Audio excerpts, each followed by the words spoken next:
Okay. But we should name this episode Kuala Lumpur Dusk. It's a good title. And people are like, what's that for? Oh, that's the color of Nigel's dick.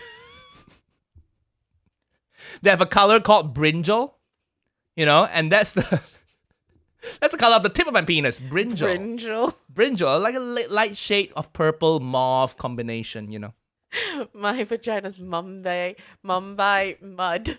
No. Mumbai mud. I just wanted to make it as gross as possible. Yeah, can we make it classy? Okay, Nobody's gonna want to touch Mumbai mud.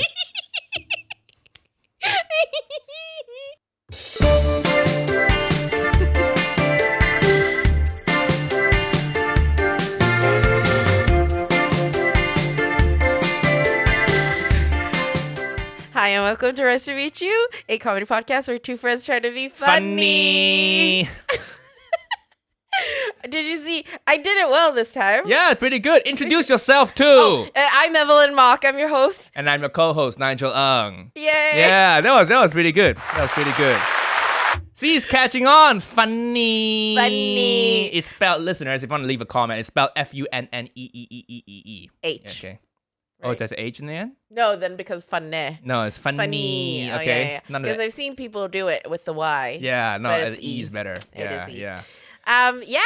Lovely times. Hi, Nigel. Hello, Evelyn. Another episode. Mm-hmm. You know what? I was late today. Oh, always late. Because of the train, and I need to change my route. Yeah. And then Evelyn comes late, which is fine. I don't really mind. But then she comes late, and then the first thing she said to me was, "I need to. Can we finish by 3? I need to leave by 3." So, motherfucker, you came late. And then you demand to leave early. Like, how unprofessional is this? And then also, I spent like 10 minutes doing your makeup. And then you're drying your fucking workout clothes. I am drying my workout clothes on your couch because I had to wash them and I didn't have time to dry. And then people make it look like I'm the bad guy on the pod. And I bully you. Sometimes you deserve to be bullied a little bit if you come up with this attitude. Yeah. I do deserve I'm gonna be late, which I don't mind. Then you're like, oh, can I leave at 3? Yeah. Can I dry my clothes here? Can I put on my makeup now? And then you're like, okay, let's. You literally say, all right, let's start then. Let's start. And then you put on your makeup. And then I go and put on my makeup for 10 minutes. And only lips, by the way. Only lips. I'm like, yeah, okay, let's try to finish it. If we want to leave by 3, that's fine.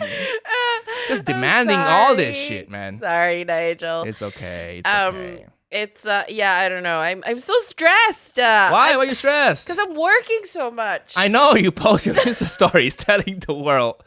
Okay, that you post it on your close friends list. Yes, I post it for my private 20 people list. Yeah, but listeners who aren't in the private list, you're not missing out much. First of all, if you're not in Evelyn's Green Star close friends list, you're not missing out much because it's mainly Evelyn talking about how much she works. It is. Oh, I got a deadline coming up, people. Is 5 coffees too much coffees to drink to be productive? You love humble bragging about how hard you work. I mean, you do. I never thought about it as humble bragging, but I guess it is. Bragging. It's just bragging. It's a Oh, bragging. guys, look at how many jobs I have. I've been writing for 7 hours. Is this even funny anymore?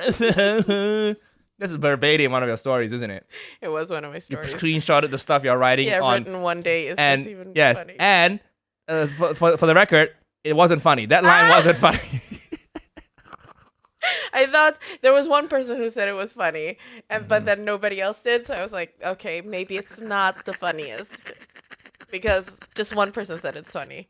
So I need more feedback. Usually people brag about results, like they will post like, I don't know, maybe they bought a car, and then they post like, yeah, boy, I don't like that either. But at least it's like bragging about something cool, or they bought a watch or something, or they bought, I don't know, or they put a new video. Like for me, it's like, I got a new video, I'll go check it out, guys. Yeah. I don't post like, I've been editing for 6 hours, guys. Look at this. I mean, show me a screenshot of the video of me editing.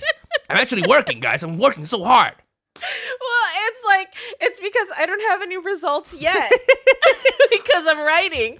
And like with writing, it's like you work for like 2 years in development and then maybe you'll get a result. So whenever I get like, the variety write-up of like, oh, Evelyn Mock has been commissioned, by blah, blah, blah channel to make this sitcom, then I'll post it and I'll post it publicly. Have you posted that yet? Oh, but I haven't had that. That's the thing. I haven't had that. I'm still in the early part of the 2 years of development.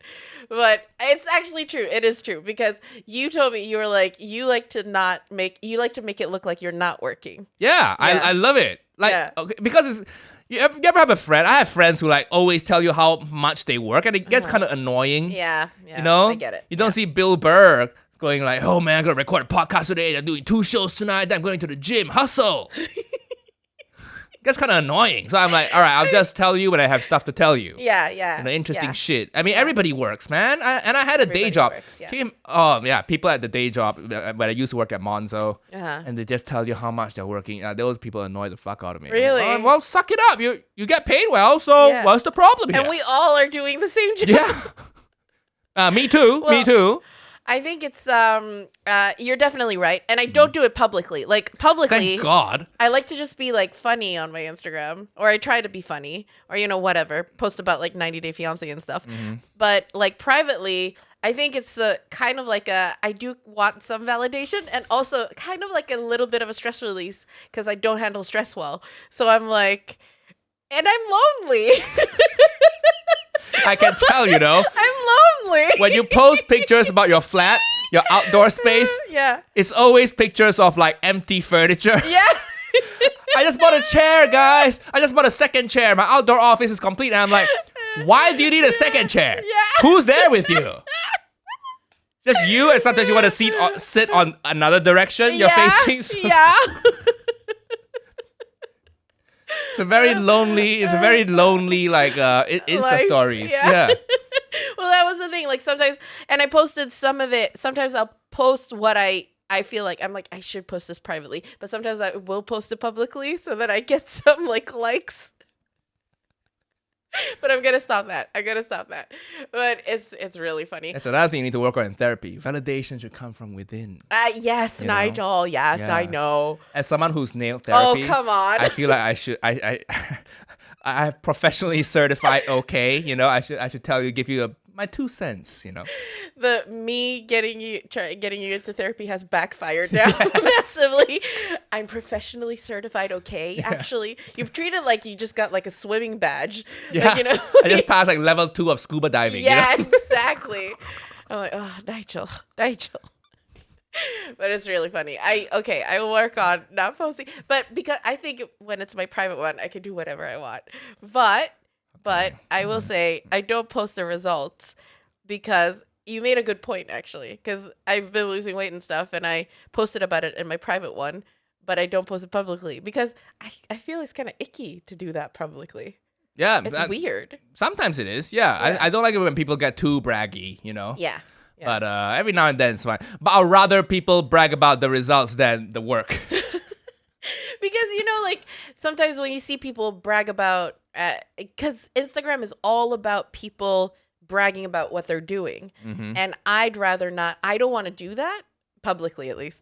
I don't want to do that. I just want to try to be funny. So that's like my results are the jokes that I managed to put on Instagram, rather than like, oh hey, I'm filming. Yeah. Oh, I'm here. I'm filming. That is a result. I'm Yeah. filming blah blah. Like the finish. Well, you do the you're filming this now thing. Oh, but privately, Yes. privately. But like the jokes you posted, like they posted a tweet recently. It was quite funny. Yeah.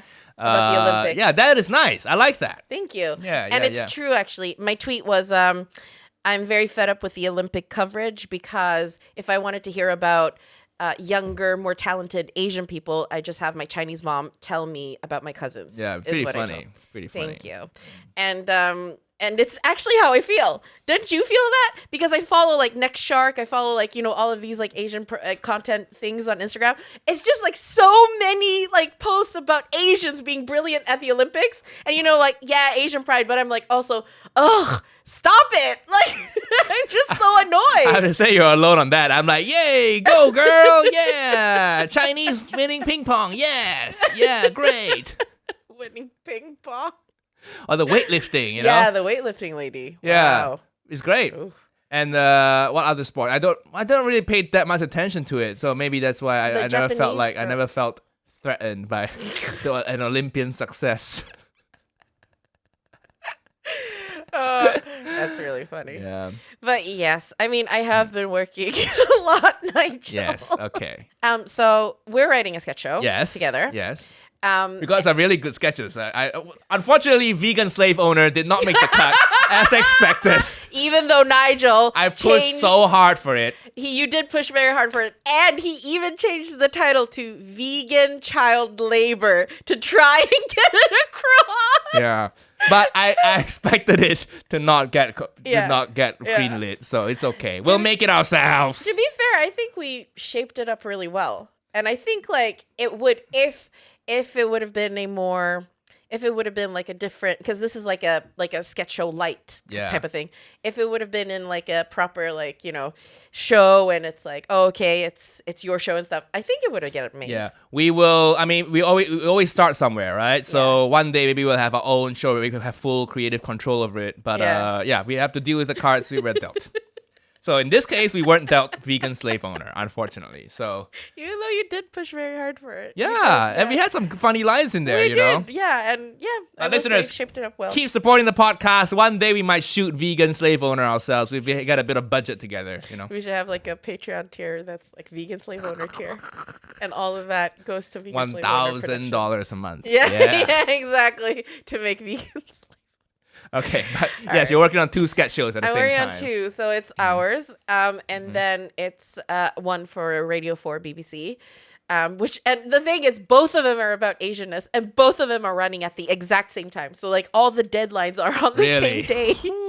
They're on the same day, but it's like, I will say, and then in addition to that, I have like I have my own treatments. That are being made. So like, see, Evelyn's doing that again. Evelyn's doing that shit again. Sorry, Evelyn's talking about how much she's working again. See what I mean? See what I mean? Please give me some validation for it, please. No, that's gonna encourage the bad behavior more. That's how you train babies to sleep. You know, you ignore their crying. No, it's a legit thing. If you are training them to sleep over the whole night. No. That was such a, what is it, from the 90s or something? That's how babies get like insecure attachment. No, there are ways to do it. I just watched Love Life, which is a show that came out like, I don't know, this year, last year, Anna Kendrick show. Oh yeah. And then that's what they did in there. And I looked it up. It's a thing, you know. There are proper ways to do it. I don't know the details how to do it properly to avoid the kind of anxious attachment issues, but I think it's a legitimate practice of parenting. That's the thing about like these parenting things. Like, there's so many different schools that you just don't know which one. Okay. I guess it's so. I'm gonna take that school of thought. Okay, yeah. So they'll give you like shitty validation that's gonna encourage bad behavior. So but yeah. Just okay. So you're working a lot. Sure, we gave you that. And then what? So the thing is, the only place that I've been able to write is in Leon. And so for the people who don't know what Leon is, it's like a UK fast food chain, but their fast food is healthy. Because upscale McDonald's. They have like rice with chorizo, that kind of thing. It's better than McDonald's, right? Like I said, upscale McDonald's. You don't get the scum, like drunk people going in there. And they sell like healthy food. They have smoothies, you know. They have smoothies, they have coffees, they have everything's brown rice. Oh, it's so bland, chicken. The food. Yeah. They have like 7 different rice boxes and they all taste the same. They have satay chicken, a rice box, and they have like black bean rice box that's like South American inspired. And then they have like a chicken aioli rice box. And yeah, everything tastes the same because it's like, it just tastes like paper because it's brown rice. But it's like, it's really good. And then they have like burgers that are quite low in calories, which is quite nice. Okay. But that's the only place that I've been able to sit is a Leon close to my place because of the heat wave. We just had like a massive heat wave in London. And it was like my apartment, because it's top floor, it was like 30 degrees in my apartment. So I was like, I can't work here. I'm just going to end up sleeping. So I went to the Leon because it's air conditioned, and also nobody cares if you're there all day. Nobody cares. Just buy a coffee and then you can sit there as long as you want. It has like electrical plugs, has a bathroom. If I'm hungry, I can get my lunch and my dinner. One day I did a whole day at Leon. I had breakfast, lunch, and dinner at Leon.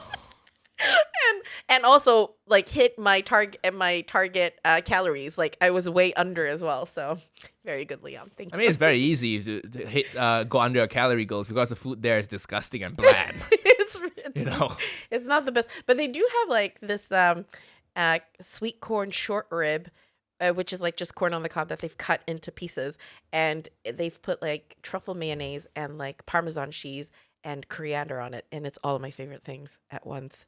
Good. So I have that, and it's like under 200 calories. So I'm like, this is amazing. Okay. But yeah, so I sat at Leon. So you sit there. I think that's a poor man's Soho House. It is. Yeah, it is. If you can't afford a Soho House membership, why not try Leon? Yeah. You know? It really is. And also at Soho House, they like bother you because the waiters come along. They're like, "Are you okay?" I'm like, "Don't disturb me. Yeah. I'm okay." Free internet. But it's so funny. So I made a friend at Leon. Oh no. Okay. So I've been there for like 3 days in a row, and there's this other older Persian uncle who I see there, and he's in there all day long, and he has a computer, and I don't know what he's doing, if he's working or if he's just watching stuff, but he just sits there all day. And all he has ever is a coffee. And so on the last day, he asked me to watch his stuff as he went out to do something. And then I was like, yeah, sure. And I was just sitting writing. And then he comes back with like a Sainsbury's bag. So he went to do shopping. He went to buy groceries. And then he takes out like crackers, and then he takes out Philadelphia cream cheese, and then he just starts eating it in the Leon. So this uncle, like, he went to Sainsbury's because it's cheaper. He bought stuff and came back into a restaurant and just started eating the stuff he bought in the restaurant. I love the fact that he asked you to look after his stuff because he's like, yeah, she's one of us. Yeah. She's doing the same shit I'm doing. You're turning into an Asian uncle. Well, it is. I mean, it's great. I love it. It's because it's cheap, it's free, and also like So to thank me, Nigel, he was like, "Oh, would you like coffee?" I'm like, "Oh no, it's okay. It's fine. I'm good." And he's like, "Oh yeah, but I'm a member here." So in Leon, you can buy like a coffee subscription, which is like £15 a month, and I think it's like, so every day you get like 5 coffees. I think there's a cap of 5 coffees. So if you pay £15 a month, you can have 5 coffees every day of the month. And he's like, and he told me, he's like, every 15 minutes I can get a new coffee. Oh my God. And he's like, so if you want a coffee, yeah. So he's like, if you want a coffee, just let me know. I'll get you a coffee. He's like, I don't drink that much anyways. I'll get you a coffee. I'm like, yeah, thanks, sir. Thank you. It's fine. And I was like, this is such a great, I love it. I love this place. I love this man. What a great place. What a great man. I mean, it really is a ghetto Soho House membership. It is. I mean, it was just the best. I mean, the fact that he's like, oh yeah, and I was like, oh, that's why you sit here, because you got the 15 pound like coffee thingy. So you get your coffee, but then you go and get snacks from Sainsbury's.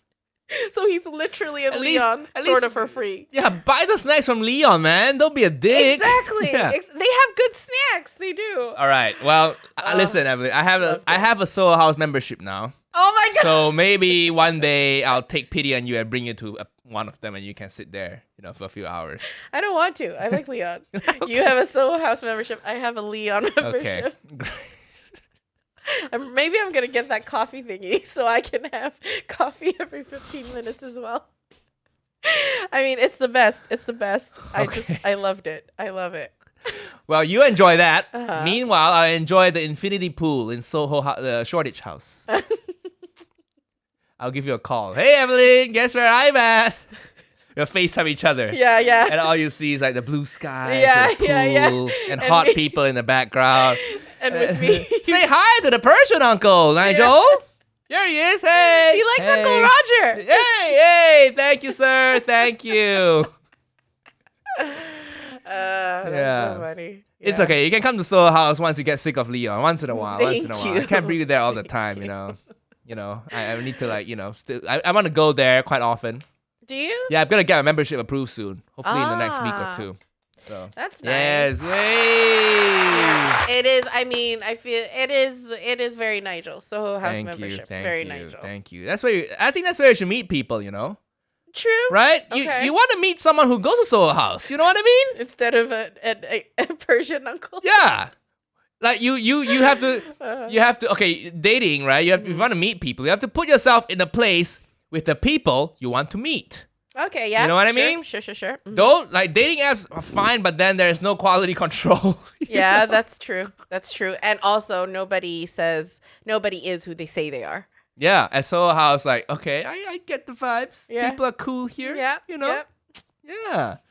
So I'm working on it. And Soho House is a good vibe for me. Oh my because I'm trying to decorate my house, right? So Soho House has very nice decor ideas. Every house has different interiors, you know? I mean, I do like the old television center one, the white house. I don't like that one. That was White a City. bit too modern. Really? Yeah. But they have one that's a very 70s vibe on the Strand. Yeah. The Strand one. But Soho House has their own furnishings company called Soho Home. They sell Really? glassware. Yeah. Like lights. Okay. So I probably won't shop there too much because the decor style is not very exactly what I want. But I like going to a place where the interiors feel very well thought out. You know? Okay. Very pleasant interiors. So that while match well together. So while I've been working, you've been just getting a new hobby. Well, that is my new hobby. Yeah. Interiors is my new hobby now. You know, and it's a very good hobby for a 30-year-old. Okay. I'm in my 30s now. And my hobbies can't just be like PS4 and what else? 20-year-old smoking weed. You know. Yeah. I totally agree. I've graduated to interiors. I agree. Actually, it's a very age appropriate hobby. I'm gonna take up golf soon. You know. Don't take up golf. Ugh. What? Don't take up golf. In your 50s, you can take up golf. Fine. Okay, in my your 30s, it's just interiors and, shopping for antiques. Going to auction houses, trying to buy antiques. You know, you get a good deal there, too. Nice antiques, Victorian stuff. Rich maple oak, you know. What hobbies do you have, Evelyn? I mean... You don't read. So mine is reading and interiors as my hobbies now. So what are your hobbies? I guess it's now working out and not talking about food. how much you work out. yeah. Working out, talking about how much I work, not eating food. That's kind of my hobbies. Yeah, interiors is the best, man. If you're looking for a hobby, listeners, and you're in your 30s, I recommend interiors. If you're in your 20s, don't go into interiors because you'll be like the wanker at the party. You'll be the pretentious dude. What? Oh, if you're in your 20s. Oh, I see. Because everybody in your peer group is probably still renting and you're like, well. Yeah, you're not a homeowner. Yeah, exactly. Yeah. You want to do that in your 30s, I think. Yeah. And then I've been looking at paint, you know, yeah? because I love paint. I think paint transforms a room. It's the most lowest effort thing you can do to transform a room, the feel of a room, the vibe. Okay. You know? Where did you read this? I just came up with it myself. Okay. I just think about it and I look at I buy books about interiors now and I just look through thumb through them and then you get a feeling of what colors do and then it also depends what side your room is facing because the way the sun hits the walls it changes the color tones a little bit. Okay. So you have to take that into account. But I love colors now. Farrow and Ball is my favorite brand now and if you don't know, listeners outside the UK, Farrow and Ball is this very posh paint brand. I mean, very pretentious color names. You don't need to go there. Just get regular paint. What, Dulux? Yes. Ew. It lasts. No, I'm rather not none of them not paint then. You have to go to Farrow and Ball. It is better. The emulsions are better. What do you mean emotions? The mixture, the chemicals that go in there, and they have paint for different surfaces. Okay. You know, it's amazing. And the most importantly, they have very classy shades that don't exist in other paint brands. What shades? Well, I went to one of their showrooms, you know, and I asked for yellow, and they don't have yellow. They have Dorset cream. That's the closest to yellow. They have 16 shades of yellow. yellow my shades, and then God. 64 shades of white. Of course they have 64 shades of white because they're white. Hey. They're colonial. Feral and Ball sounds so colonial. What do you mean colonial? It sounds really colonial. It just sounds like, one of those colonial houses. I follow an Instagram account called Old Hong Kong in Colors, like where a person just like he colorizes old black and white photos of Hong Kong. And you can see that there were so many like colonial buildings in Hong Kong. I just imagine that's what Feral and Ball is. It's just a shop that sells paint, man. They didn't colonize anyone. They just sell tubs of paint. So what more are the names? I just want to shake them. I just want yellow. Stop saying the words faded terracotta, Exactly. Faded terracotta. Which is a very nice color, by the way. I wanted something with an orange hue because not to Uncle Roger, and then they showed me faded terracotta. Oh my God. Can you imagine if that's how I describe Uncle Roger's orange tone? Yeah. It's faded terracotta, please. Stop saying orange. Ew. All their paints, they have like super pretentious names, like Dorset Cree, Faded Terracotta, Sudbury Sunset, India Yellow. India Yellow. India Yellow. Okay, that a bit colonial, I guess. India Yellow is a bit colonial. But the formula is how they name stuff, pretentious paint names. It's always a place and then an object that carries that shade of color. Okay. Right? Like Sudbury Sunset. Yeah. Okay. Faded Terracotta. Like for me, if I'm gonna use that kind of naming system for myself. So if you describe my skin tone, it's Malaysian beige. Right? And what's the color of my penis? Kuala Lumpur Dusk. It's a little bit darker. It's a little bit darker than the rest. And dirtier. Yeah, a little bit more swarthy than the rest. It has like what's it called when the wind blows sometimes and it blows like sand up in the air like that. Yeah, something like that. Yeah. But it's cleaner than that. It's not a lot of dust down there. But it's Kuala Lumpur Dusk, not dust. It's dusk. Okay, late evening times in a city in the equator. Oh my God. Okay. So hit me up, ladies, if you want some Kuala Lumpur Dusk. Nigel! What? This is the title of this episode, by the way, Kuala Lumpur Dusk. And I realized too, our last 3 episodes, my name is the first word of all the episode titles. Yeah. I realized it's a bit egoistic. It wasn't intentional, but I looked at it. I was like, okay, this feels a bit much. A bit egoistic here. It was because we were talking about you in therapy and stuff, and so that's big news. Yeah, I guess. So I was like, yeah, okay. But we should name this episode Kuala Lumpur Dusk. It's a good title. And people are like, what's that for? Oh, that's the color of Nigel's dick.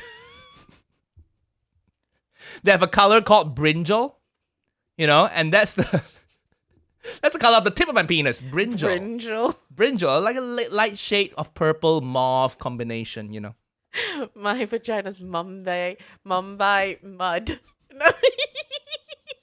Mumbai mud. I just wanted to make it as gross as possible. Yeah, can we make it classy? Okay, nobody's gonna want to touch Mumbai mud. Okay. Mumbai. What else do they have in Mumbai? What is a shade of pink? Think about that. Let's brainstorm. Pink, yeah. Mumbai, not cherry. Grapefruit. It makes it sound sour, which at right now probably Ew. is. Mumbai thrush.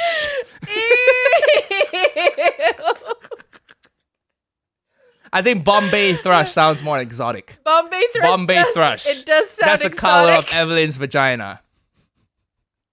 Not the color, the taste. Oh, God. Because if it's thrush, it has to be. Or I guess if you have thrush, it's like it does discolor your parts as well, I guess. Oh, God. That's really funny. That's a new color scheme at Farrah and Ball, people. I did that joke, the Farrah and Ball joke. I was trying as one of my newer bits, right? Yeah. I did it at a show at Soho House. Oh yeah. And it killed of so course hard. It killed. I'm like, they're like my people. They all could relate. They're like, yeah, man, it was so hard finding paint. You got to wait for the sun to set and then hold it up to the ceiling. And Nigel, you have to be careful, or else you're turning into a white middle class comic. I mean, it's a big market for it. It's a big market for it. Hey, It is. and also listen, Asian people paint their houses too. Come on. Yeah, but they paint it once and then they don't do anything for 40 years. Listen, the modern Asian person is not like your parents anymore, okay? Oh, the come modern on. Asian, like me, we like our interiors. We are tasteful. That's we true. like our glassware. Okay? Don't stereotype us, baby. We can like nice things too.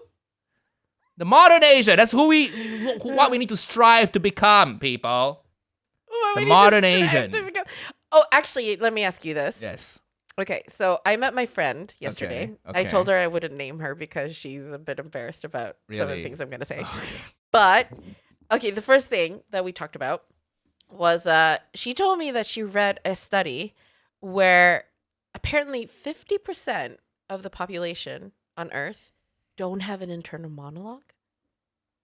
So I was like, because I have an internal monologue, and we both have, and we were like, how is that possible? Like, how do people think? And so I was like, yeah, do they think in colors? Do they think in images? Like, and so yeah. I was like, what? Because I can imagine if I have an internal monologue, Nigel most definitely doesn't, like in the way that I have, which is like I have a voice. It's constantly going. That's called a mental illness, really. So yeah, I don't have it. Nigel. A voice that's constantly going? Yeah. It's like I'm constantly thinking, like overthinking things, I guess. I overthink. Yeah. Mental illness. It's not a mental illness. Why? Well, It's just anxiety. I'm not stigmatizing it. I'm just saying for what it is. It is a mental illness. It's not a mental illness. You just said it's anxiety. I mean, I think it's because I'm anxious that I overthink, yeah. This anxiety, I think it's clinically classified as a mental disorder. Is it? Anxiety, yeah. Okay. And there's nothing wrong with having a mental illness. You know, we all be crazy. We all be crazy. Well, my question is, how do you think? Do you have an internal monologue? I think it depends how you define monologue. You know, I don't think in words. I don't think in like, because I think a lot of bilingual or multilingual people don't think in words. We think in concepts and images, and then you translate to whatever language you're speaking. That's true, actually. Yeah. Yeah. Also, thinking in words makes your thoughts so slow. Like, it's so slow. I mean, word by word by word. Words express concepts, right? We use words to express concepts. And sometimes if you think of the concept, it's one concept. But sometimes you need multiple words to express one concept. Therefore, thinking by words is going to be inherently slower than thinking in, like, abstract concepts. I mean, obviously, I have imagery in my head and stuff as well. But, like, I always hear my own voice as well. Really? Yeah. Oh. That's too slow, man. Then it becomes an audiobook. It's too slow. Yeah, too slow. I have my own audiobook. I have my own podcast in my head with my own voice. That's not a good sign. I don't know why you're celebrating this mental illness. It's not a mental illness. It's just like, that's okay, just I think it depends what the voices say. Oh, yeah. If the voice is like, you're fat, you're a loser, you're stupid. Okay, then you need to see a doctor. Yeah, okay, yeah, maybe. Yeah. But what does a voice say? Like right now, as it's saying. Right now, yeah, it's just saying, okay, what's the next topic? It's saying, okay, so if Nigel says that, what do I respond to that and stuff like that? And also, like, how am I looking on camera? And also, like, I have my foot up right now. It's comfortable, but it's gonna probably get uncomfortable in like 10 minutes. So I'm gonna take my foot down. So really, just banal, uninteresting stuff. Yeah, I guess like maybe it's good to not have an internal monologue if that's all. If that's all that's running through it. I mean, but I'm so surprised that people don't, because I thought that, yeah, like that's how you think. Like you just like, you make sense. Obviously I have imagery, as I said, but like it's the words that make sense to me in my head, and then also analyzing, constantly analyzing. And then, but then if you don't have any, because she asked her mom and her mom was like, nope, I don't have anything. Where did she get this factoid? Twitter. Okay, well, therein lies the first problem. Never take anything on Twitter seriously, please. Okay. Yeah. Okay. But yeah, I'll need to see some sources for that, because I think it's a bit high. 50% of people don't have any internal monologue. People think, you know. Yeah. Yeah. But I guess then it's just like in different ways. So you think in concepts. Yeah. What's that even? It's abstract. You let it be abstract. What do you mean let it be abstract? Well, you have a concept of a table. I don't have to essentially have this image of this table in my head. A table is just, okay, we're getting very boring philosophical metaphysics now, but a table is just this concept of a thing that has properties. The properties include having 4 legs or a few legs, being able to stand by itself. You are able to use a table to work on stuff and put stuff on it. To me, that's the concept of a table. I don't need to express it in a concrete way. I don't need to picture an image of a table. I just let the concept of a table. I mean, I think that too. Like love. How'd you picture it? You don't have to picture it. No, it's you get a feeling. Yeah. Yeah. Sometimes a feeling. Sometimes if it's a color, sure, it's easy to picture. But like a concept like adventurous. Yeah. What do you picture? Is someone climbing Mount Everest? Yeah, I kind of pictured like a rock climber or something like that. Yeah, but adventurous encapsulates so many things. Yeah, that's diving. true. That's one. So do you picture that as well? First imagery is like extreme sports, but then obviously you could be adventurous in like taking risks at work, or be adventurous in creatively in. So that's all very abstract. Yeah, it's all very abstract. So you don't need an internal monologue. Maybe smart people don't need internal monologues. Oh, come on, Maybe Nigel. they're saying 50% of population is dumb and 50% is smart. Actually, I think maybe it's that the people who have an internal monologue, maybe they're the anxious people. So it's like, so maybe most people are, the base is you don't have an internal monologue, but then the people who do are the ones who are anxious and overthinking. So she's saying 50% of people have a mental illness. I still don't want to say that anxiety is mental illness unless you have like a diagnosed general anxiety disorder. Okay, fair. I can give you that. Yeah. But maybe that's what she's saying. 50% of people are more anxious than the other 50%. Yeah, maybe that's what that means. Okay. Maybe. Well, good luck to you guys, man. I don't know how you're gonna live. You're gonna have this voice constantly running. I mean, good luck to you guys. I will say I like to lose myself in the moment, Like when I'm podcasting, I'm not really thinking about much. I'm thinking about the topic at hand and just kind of engage in conversation. There's no voice saying like, "Oh, my leg is up. I'm very comfortable. Oh, how do I look?"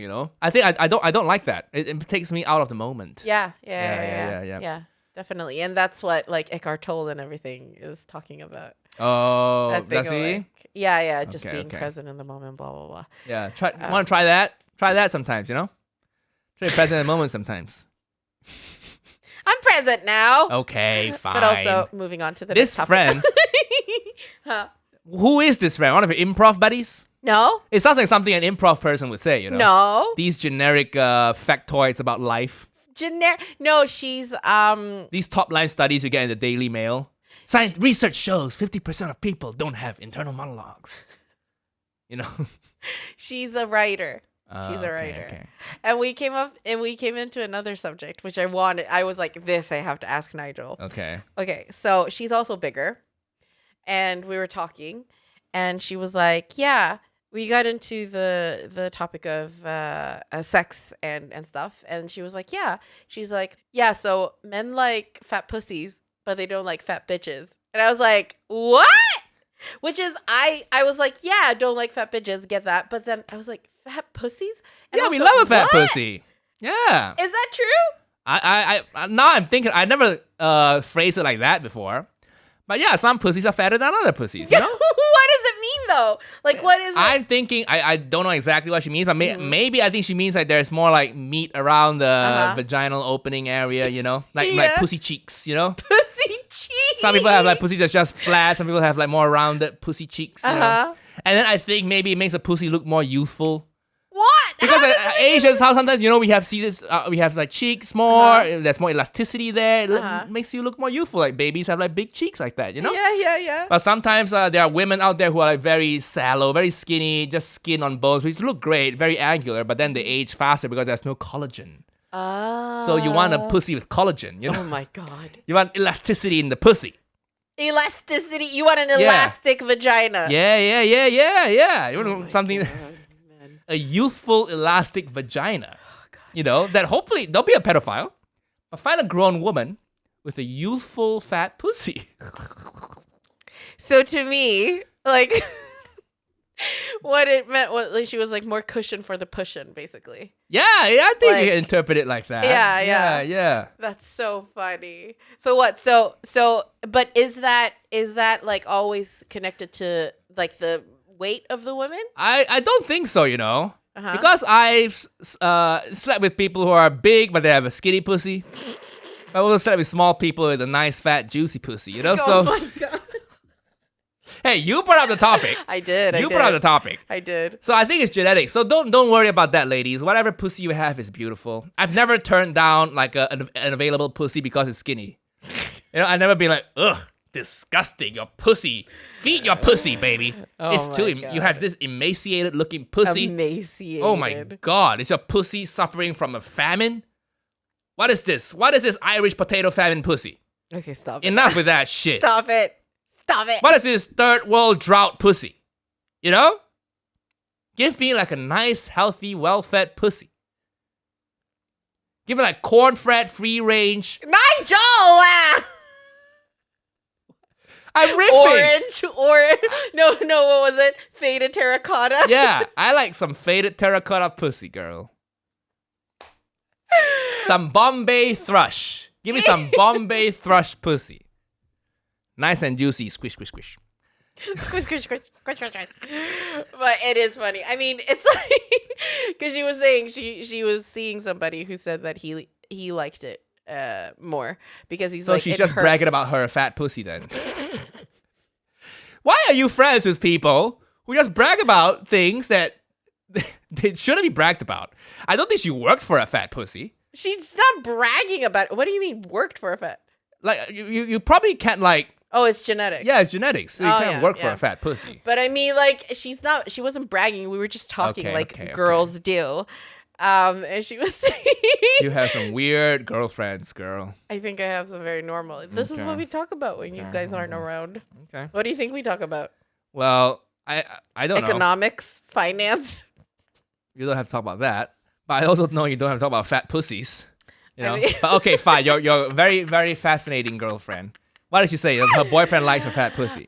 She said, She said, the guy she's seeing that, he was like, yeah, I like a fat pussy because he's like a skinny one hurts or not hurts, but it's like not as comfortable like when you're, swishing back and forth. Yeah, swishing. That's how Evelyn's describing sex. Swishing. That's how little experience Evelyn has with sex. Swishing. Somebody needs to fuck Evelyn soon, please. Stop! It's such a topic that we can't ever riff because you don't know shit about it. I know stuff, but I don't want to talk about it because I'm prude. No, because you're clueless. Let's admit it. Clueless. People, I've never heard anyone describe sex as swishing. Because it's funny, swishing. I rest my case. That's a sound effect Evelyn thinks sex creates. Just like when you've lost a tooth and when the wind goes in and out, so it's like. Yeah, keep talking. Show people the extent of your sex knowledge. What else? What other sounds is there in sex? What other sounds are there? A tumbleweed. Just like a tumbleweed going fast.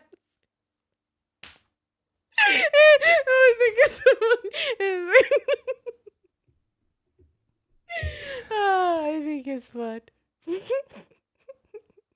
Okay. No, the obviously fart sounds and stuff. Sometimes it's like sometimes when it's going in, it's like it sounds like a fart. Sometimes that's pretty funny. Okay. Sure. I'll let you find out if you're correct or not. Some things you need to live through the experience, Breaking news! This important PSA is brought to you by Manscaping.com. This is your public service announcement and news you've all been waiting for. The Manscaped engineering team has confirmed that they have created the Lawnmower 4.0 trimmer, which is now available for purchase in Singapore. This new trimmer was just released only moments ago, and we are one of the first to get our hands on it and share the news with you.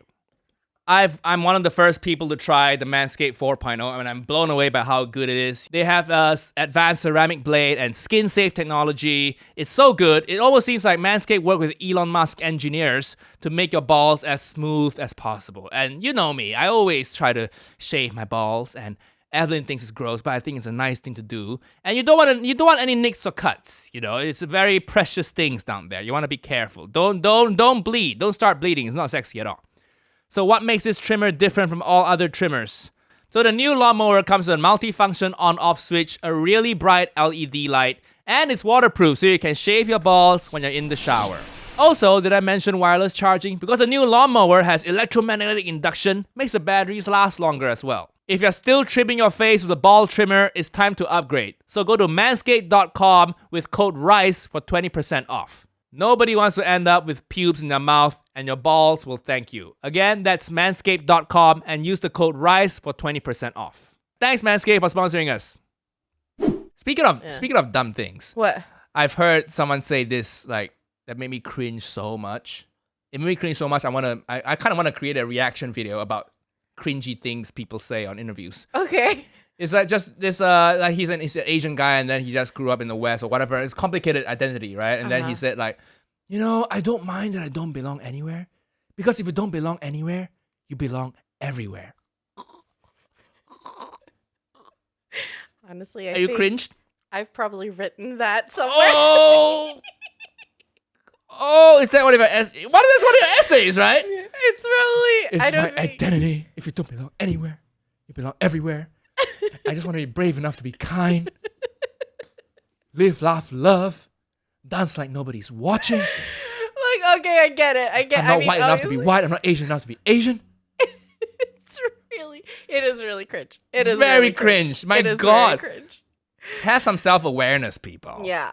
I think true. the only way to know if your thoughts are cringe, I legitimately think this, the only way to know if your thoughts are cringe is to read. Yeah. And to read fiction. Okay. Because good fiction is just thoughts that everybody has, relatable thoughts expressed in an original way, in an insightful way. It's the same thing with good comedy. It's the same thing, right? Yep. That's what makes people laugh. It's a surprise. Exactly. But good fiction achieves the same things, but it doesn't make you laugh. It makes you, view things in a different light as well and think, So I think people need to start reading fiction. If you find yourself cringy, you're not reading enough fiction. Put down the business books. I know as Asian people, we all have a few business books, self-help, practical stuff. Because that's how I was brought up, and I used to read a lot of those business books. Oh, really? How to win friends and influence people, rich dad, poor dad. We all read that kind of shit. Yeah. And sure, that is helpful, but you need to read some fiction, people. Otherwise, you'll be a cringe person. I think you're right. Right. And it's like, but when I hear that quote, I also hear somebody who, grew up as like a second generation diaspora kid, and there's a lot of pain there because of the thing of like not being able to accept your heritage, because that's the part of you that was made fun of, and so you have a tough time embracing it because then your attitude towards it becomes hostile because that's the reason you're being made fun of. So you think that that's the enemy. Yes, that is true. But now they're going to get bullied because they're cringe. Because they're cringe by Nigel Ng. But the thing is also, so to me, when I hear that, it's like it's somebody who is maybe still struggling with feeling kind of exiled from two different cultures and hasn't been able to kind of be like, okay, you know what? I am, a diaspora kid. I grew up here. This is some shit that I have to, deal with, racism stuff. But also, I can be proud of the parts that I come from, kind of. Yeah. Which took me, until, honestly, this podcast. It took me until this podcast to kind of stop taking credit. I was in a conversation, it was a group conversation, I was at a party, and then this guy said it. I'm like, I had to hide my disgust. I had to try so hard to not dry heave. You're so How rude. old are you? How old are you? Oh, early 30s. And this is your thought. You actually sincerely, unironically, you are saying this shit. I thought you aced therapy and had a lot of compassion for people. Yes, Can't you use your compassion here? That's why I hate my true emotions. That's compassion. Nigel. Compassion is understanding where they come from and don't make them feel bad. I understand where they come from. They probably never read a lot of fiction. They probably never read a lot of diasporic fiction. Right? You have to read that's true. Diasporic fiction. When I say diasporic fiction, maybe like writers whose moms came from Asia. Yeah. Or like any other UK, non-UK parents. Then you see how they express themselves. Exactly. And then I think PSA people, for the Asians who grew up in the West, you might be cringy. You might be cringy. And just because white people like it, white people lap that up sometimes, right? They're like, oh my God, tell me more.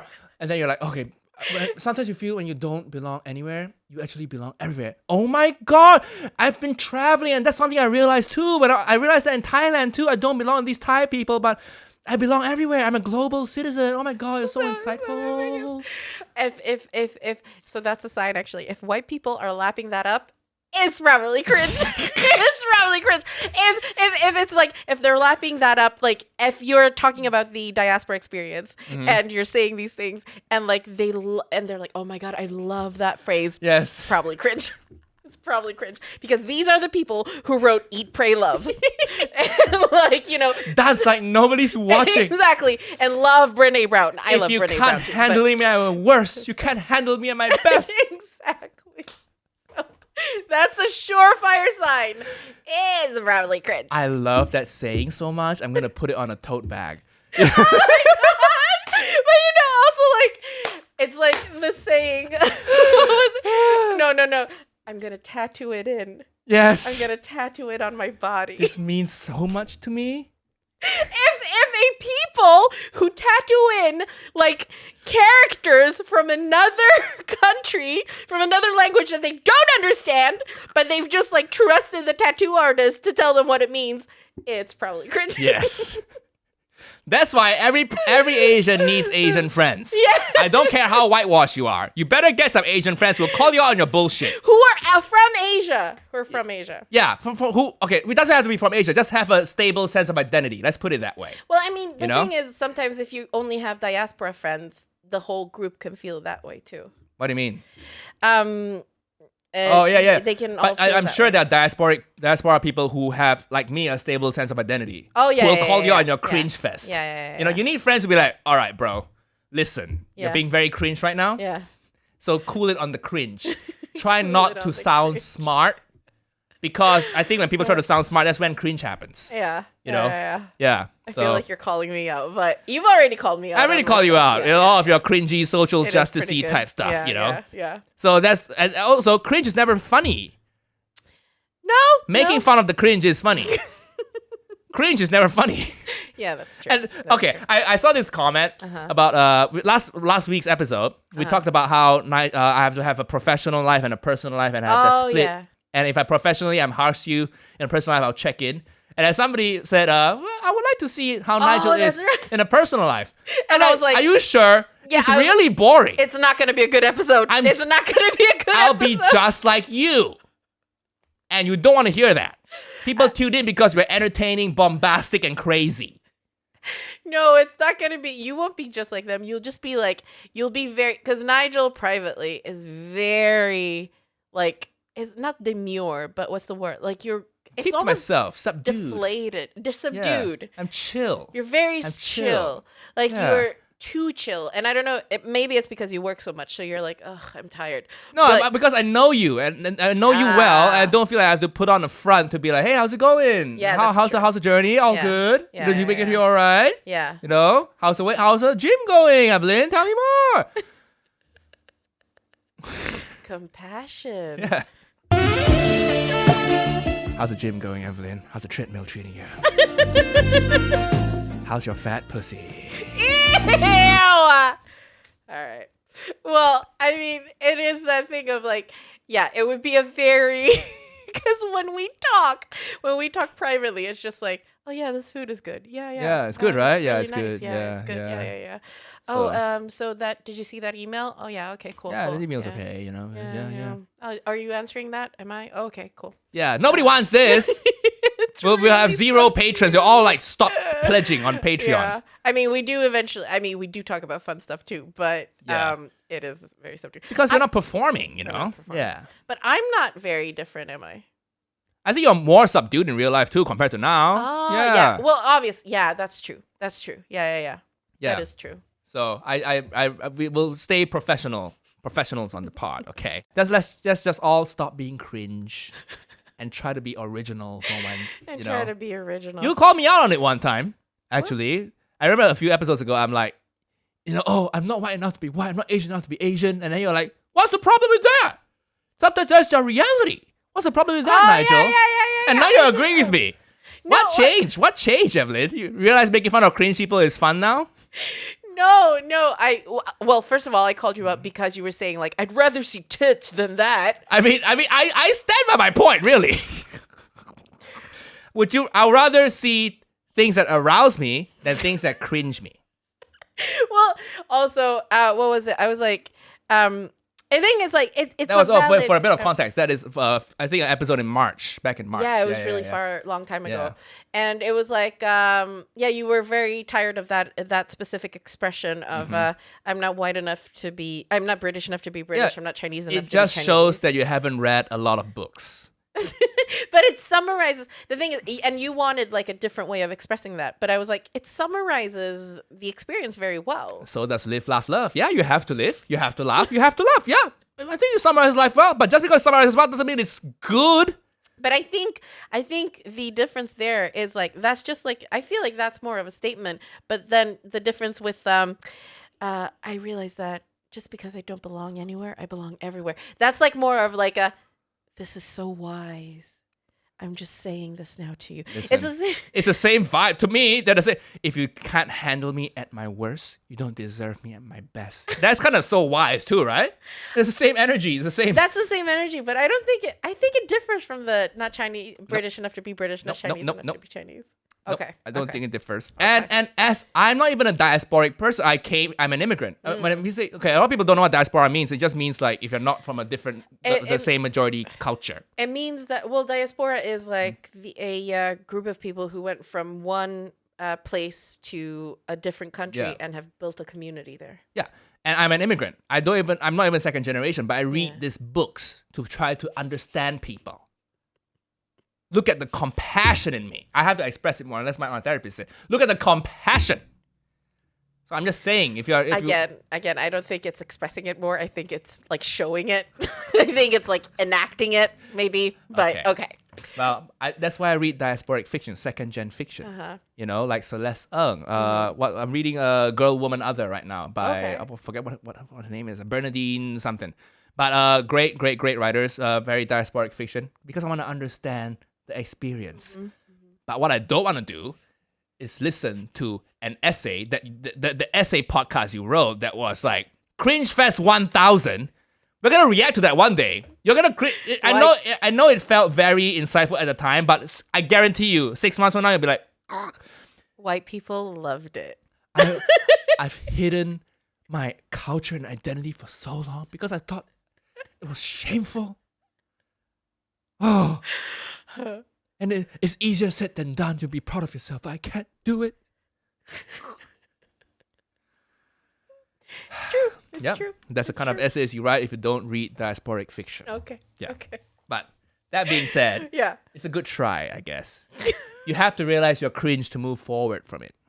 But speaking of rom-coms, I like a good rom-com, as do you. I love a good rom-com. And recently, a couple of friends and I were just scrolling through Netflix, right? And then we saw The Holiday. And we just, all right, let's watch this. It's funny. It's so old. Yeah, but it's a really good rom-com. I forgot how good it is. A really good score by Hans Zimmer, you know. And it's quite meta, too, because one of Jack Black plays a film composer. And then he'll compose something. And then later in the movie, the theme tune. So it's quite meta. I like it. The act is very cheesy. It's like the original K-drama. To me, like Crashing It On You brings me the same emotions as the Holiday. It's cheesy. It's Jude Law crying. Oh, Jude Law. You know. So, but I love it. I don't know why. Is it just me or has there been like there's so much fewer rom-coms now? I mean, we have been in a pandemic. No, but there's a ton. Every movie now is like a superhero movie, right? Or like a big blockbuster. Well, or I guess Crazy Rich Asians count. Yeah, Always Be My Maybe. But to me, Always Be My Maybe to me was like, oh, I like Ali Wong, that's why I'm gonna watch it.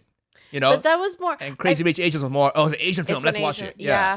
I mean, both of them were like solid rom-coms. Yeah. And I would say the Always Be My Maybe was more rom-com than like focused on Asian culture. True. But The Holiday, I didn't care for any of those actors and actresses, but we watched it because it's a good rom-com. You know what I mean? It's marketed as a good rom-com. People don't do that anymore.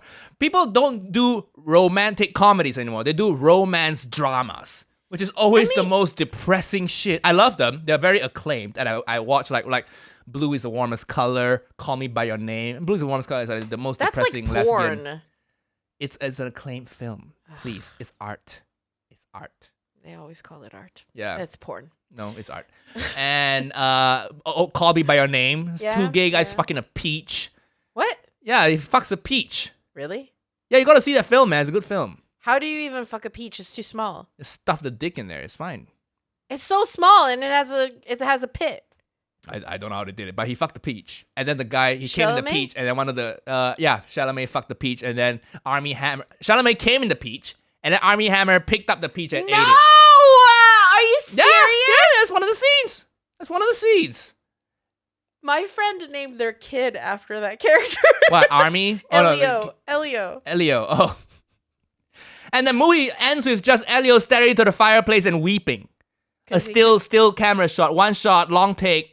Very beautifully acted, beautiful film, but it's very depressing. Yeah. Can we make more rom-coms? Can we make The Holiday too? I mean, I feel like there are rom-coms, but we just can't think of any now. But yeah, The Holiday. No, too. I did some Googling. It has been on the decline. Really? Yeah. Like, think of, like, Hugh Grant hasn't been in shit. He's old. Jude Law's been in stuff, but not romantic comedies but anymore. he's also kind of past his prime. Now it's like, Well, he got a hair transplant on. It looks great again.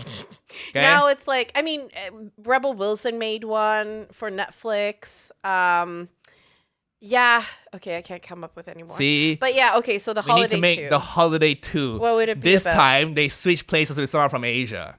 Oh! Right? No! 90 Day Fiancé! It's like Oh, 90 Day yes! Fiancé! Yes! We should make The Holiday 2, but like 90 days. So like, okay, so Uh-huh. like they switch place with somebody in Asia, and then like, you know, the person who comes to the UK is like, oh my god, it's so lovely, blah blah, first world country. Yeah. And then the person who goes to Asia is like, oh my god, it's Like horrible. a Cameron Diaz type of LA. Yeah. She just got With their divorced. heels, yeah. She just got divorced, and she's like, okay, I'm gonna eat, pray, love, but she goes to like Yes. Cambodia or something. She should come to Malaysia so I can show her my Kuala Lumpur Dusk. You know? Nigel. Uh, That's so funny. That's funny. And then I think it can be 90 Day Fiancé, you know, because Yeah. Holiday 2 in Asia, it would Yeah. just be like people stuck in the visa process. Exactly. It's like 20 minutes in, she meets somebody, they fall in love, and then the rest of the film is just like them sorting out his visa to come to England. Filling out forms. Yeah. And then the Holiday 3 is like when they're actually in England, and it's that 90-day period where they have to get married. Or like when in America, because she lived in America. So yeah. We should do Oh my that. god, yes. That can be a sketch, I think. 90-Day Fiancé as a rom-com. Yeah. Yes. Yeah. Oh my god. The new season is starting soon. Or 90-Day Fiancé the other way around. But, Ooh, yes. I'm gonna react to it That's as a Uncle sketch. Roger. oh my god, you have Yeah. to. It's that show. I hope it never ends. It's 90 Day amazing. Fiancé. Yeah. It's a good show. It's, It's a very good good. show. Yeah. But that's so funny, Nigel. Yeah. Maybe. We need Yeah, we need should more do we that need as more a thing. rom-coms, man. I think the world is got a lot more depressing when it comes to like the art and I'm- media, you know. Mhm. Well, I have an idea for a rom-com. Really? What's it about? So it's about, you know, Oh, by the way, before you jump into it, I've seen your ideas for treatments, you know, and I think, Evelyn, you're a very strong writer. You write treatments well, and you paint the scene very well. The only thing I have that doesn't is not bug me, more like an observation I made. When you write yourself in as a character, it always feels like a early 20s, mid 20s character, yeah. you know? Yeah. And I think it's because life just passed you by, and it made me sad. It's like very good, very well written. Like the leftover script you Yeah, sent me, yeah, I was yeah. like very well written, but It's- like okay, thank you. man, like this is like I can picture Zoe Deschanel instead of a woman in the 30s playing it portrays a character you've Yeah. written for yourself. It's like this ditzy, just Yeah, graduate kinda from college, you know, like. Arrested Development. Yeah, like if you watch Love Life, it's like the scene they Yeah. grow up together, right? So it's like the scene where they just graduated college, they're partying, they all have to laugh together. Their phones always have this cracked screen, that kind of vibe. Yep, you know, yep. And I think you're right, Nigel, because life passed you by. Well, yeah, because I no. between like 24 and like recently, I was severely depressed. Oh no. And because I remember being 24, and I remember because I was just on the I remember moving here, and during that time also I was starting to feel good about myself. I was like, when I was like around 23, I started to like take care of myself, like how I looked, and like I got into clothes, and I got into like fashion, and I really liked myself. And I was like, and then when I got here, met a dude, I was like, oh, okay. And then just like like a thing happened to me. I don't know. Should I tell it? Just tell it. Tell it. Yes, finally. I mean, Clint, clip this up. this is a big. Well, This is some real shit, people. the thing is, I've told it publicly because I've made a show about it, and I tell people in my Yeah, personal so just life. But tell like, it to the podcast. You are famous now. I think our fans deserve to know. did you say you are a famous now? You are famous now. I said you are famous now. Okay, it doesn't matter. Doesn't matter. Tell the story then. Well, I mean, God, it is a big thing, and it's okay. So basically, I don't know if I want to tell it. Tell me, this is what people want. People don't want, I've been writing for 7 hours, you know. We might cut it out, but No, don't cut it out. Put it in. it's very vulnerable. Well, okay, so basically, I during that time I was like, oh, okay, you know, and I was feeling how I was growing up, you know, like I was feeling how I was Good. moving from young 20s into like early adulthood. Because I had my own apartment, make my own money and stuff, paid my bills, everything. Okay. And then I decided to move here to London together with a former friend who was also moving here. And she encouraged me to move with her. And when we got here, I met somebody, a guy. Basically, we were hanging out. We met on the open mic circuit. He was doing a bit of comedy too. And then just started hanging out like 24/7 and in constant contact with each other. Like looking back at it now, I was like, oh, it's a codependency. It was a codependency. We were like basically friends, really close friends for 3 months. Then just like a few days after my birthday, we slept together. And that was my first time having sex with somebody. Just 3 days after turning 25. Was he the guy who asked you to make a sandwich? No, he wasn't. Oh, okay. He wasn't. Okay. But so after that, I had to go to Sweden for a little bit, and I found out that during the time I was in Sweden, he slept with his ex. Ooh. And then when I came back, he kind of ghosted me and didn't want to, and I was like, something's up here. And then I found out about the ex, and then I was like, okay. So he basically, and then I was like destroyed, kind of just my heart was destroyed. And then a few months later, it was his birthday, and he had a roast for himself, which is a comedy roast. Mm-hmm. And, it's like a tradition. Usually big American comedians do it when they have a birthday. They roast each other as like a tribute. Yeah. But already, like, only big-time people do exactly, that. Only and big-time this fucking people. Delusional guy. All right. And also, you don't put it together for yourself, which was what he did. Very lame. And so, and then at that, I wasn't there, but everybody I knew was there. And apparently, a few weeks after that, somebody tells me that at that roast, another person outed the fact that that guy took my virginity and never called me again. And I was already kind of ashamed about, losing my virginity so late.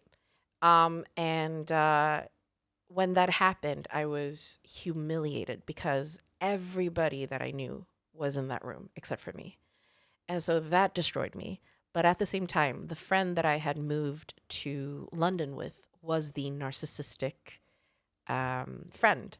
And so she was also, kind of emotionally abusing me. And I was in that friendship for I think for about 2 more years. So it was kind of like the perfect storm, that happening just right after I moved to London, and then also being in this really abusive, emotional friendship.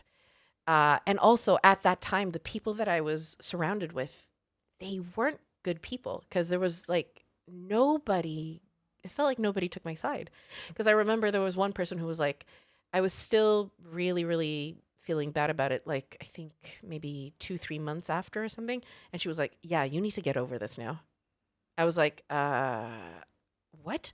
And so that was kind of those were kind of the people that I'd surrounded myself with. And I felt not believed. I felt like I was being too sensitive or too emotional. And I felt like I was being irrational.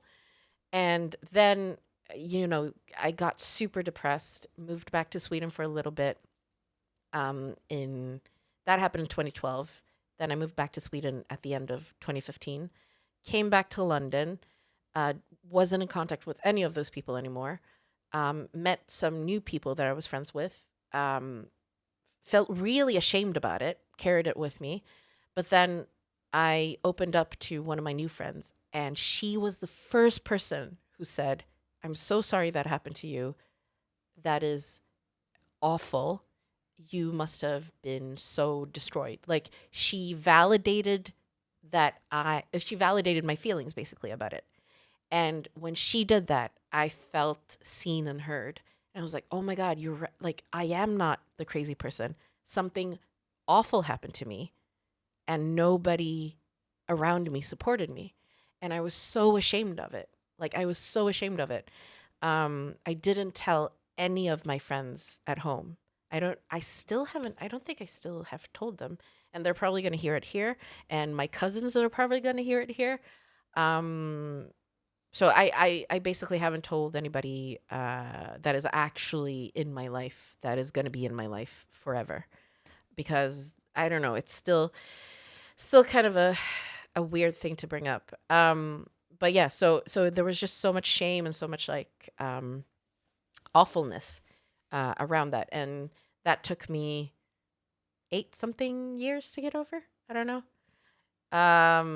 Yeah. So that's one of the, but that's a big trauma. And during that time, like, I put on like 20 kilos, because it was such a hard time. What was the point again? Oh yeah. No, we just wanted to talk about Evelyn's trauma and, That's why I'm in Arrested Development. Yeah. So that's why I think maybe it's still like, oh, okay. So if I write about something, it's like, oh, it's 24. We're picking up from 24. Yep. And that's why, like, yeah. Well, I hope it's a terrible thing that happened to you, of course. And I hope you can, maybe future projects, you'll start to write from your 34, because you have a whole life ahead of you, Yeah. Just because you lost 8 years doesn't mean you're not gonna, you can still live it and you can still live and experience new things. Yeah. And I'm trying now. Like, I'm really, and so a lot of that emotional work was to do with this. And now, like, the losing weight part is like, oh, okay. Because that's why I say my weight is the evidence of the trauma that I carried. So that's why I'm like, oh, this is sort of the last step of kind of moving forward, I feel. And also, I feel like the thing is I've worked and stuff, but then I recently was chatting to somebody that I kind of really liked, and he triggered so much in me, and he triggered so much of this. He doesn't realize it, but I realized it in hindsight. And I was like, oh shit. Okay, so this is really deep seated in me, because I felt like I was like, oh, I can't trust this guy. Like, I can't trust him. And what does he want? Like, I wanted to basically clarify and contextualize everything from the start, which is like, that's not a very fun way to, start getting to know somebody. Yeah. But I realized that I have some issues when it comes to trust. And that's why I have such a tough time actually meeting people and opening up to people and, engaging with people and stuff. So it's going to take some time, but I'm on my way. But this is the kind of stuff our listeners love hearing. Nigel, it's true. And I'm holding space right now, so you're not making any jokes. And it's very tragic, and I hope you get better. See, the thing is, what were you gonna do? You were gonna do the applause for yourself? No, I thought you were finished. But if you want to say more, you can say more. It's a nice place to end. Did you guys see him go for that button? Did you guys see him? Yeah, I thought you were finished. I thought it was a really sweet place to end. Yeah, but also end on what you said when it's my story. Otherwise, it just feels like I'm just not even listening. I'm like, okay, let's finish. Okay, bye. I have to say something at the end to acknowledge. That's what you taught me. See, that's why. Acknowledge and hold space. Yes, but if you were to have ended it there, it would have been like, okay. So I was telling the story, and then you made it. You're like, yes, I'm compassionate. I'm holding space for her. I'm really listening. Bye-bye, guys. Fair. I gotta see why I can come across like that. Sorry. That's not my intention. Try to be like nice and try to be... See, okay, so we've talked about me telling this like earlier, like much earlier in our podcast life. And I was like, nah, I'm not going to do it because I know Nigel is not going to be able to. I think this has come after also therapy a little bit. I've held space. I've held space. Okay, Nigel. I thought it was a nice place, very nice little note to end on for our listeners. Like, who cares if I have the last? Okay, you can finish your story. You press it. I don't need to talk. Yeah, I'm gonna finish press it. Yeah, do it. I don't care if I have the last word. It's your story anyway. Like, do you think people will think like Nigel had the last word? Oh, that's a great Nigel story. No, it's your story. No, I know it's my story, but you know when you said that, it was just like I held space for her. I did this. Bye, everyone.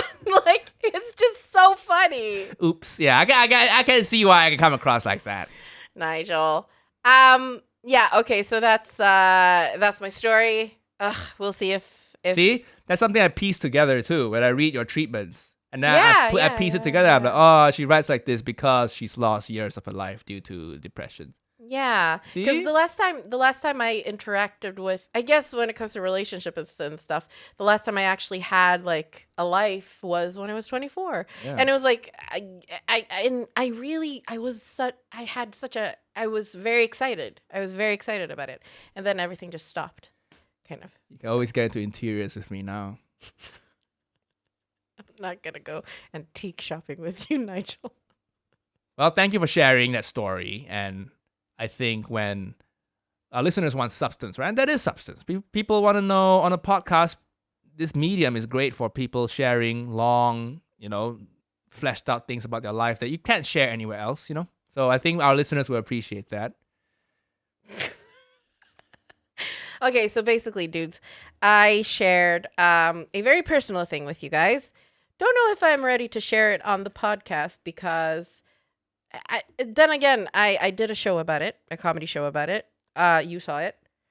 I tell people in my life whenever I feel like they've earned to know. I feel kind of vulnerable now having shared it because it's going to change your perception of me, or it's going to make you understand more why I am the way I am. But yeah, I've shared it. So please receive that information responsibly or with grace. I don't know. But yeah. Okay. Bye.